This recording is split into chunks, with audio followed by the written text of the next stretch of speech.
ลังเยวะเมวะอิโตทินังเปตานังอุปกัปปติอิจิตังวัติตังตุมหังคิปะเมวัสมิจฉตุสัพเพปุเรนตุสังกัปปาจันโทปนรสโสยถามณิโชติระโสยถา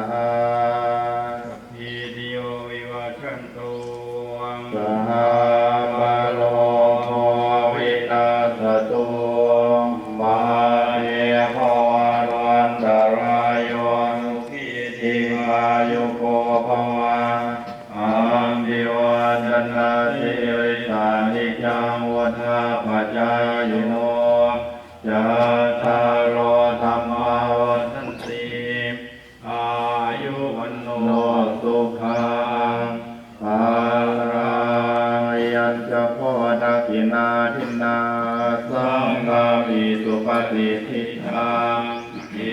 กราตาหิอิตายะสันทานาโสปะกาปฏิโสยาติธัมโมจายังนิทัสสิโตเตชานาปุชาจักตาหุราราอารัญญาภิกขุนามโนปฏิตังสุเมหิปุญญังปะสุกังอนัปปกันติภาวะตุสัพพมังคลังขอสัพพมงคลจงมีแก่ท่านราคันตุสัพพเทวตาขอเราเทพยดาทั้งปวงจงรักษาท่านสัพพพุทธานุภาเวนะ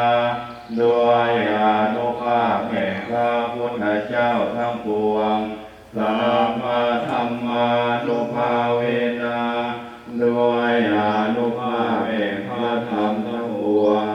สัพพสังฆานุภาเวนะด้วยอานุภาพแห่งพระสงฆ์ทั้งปวง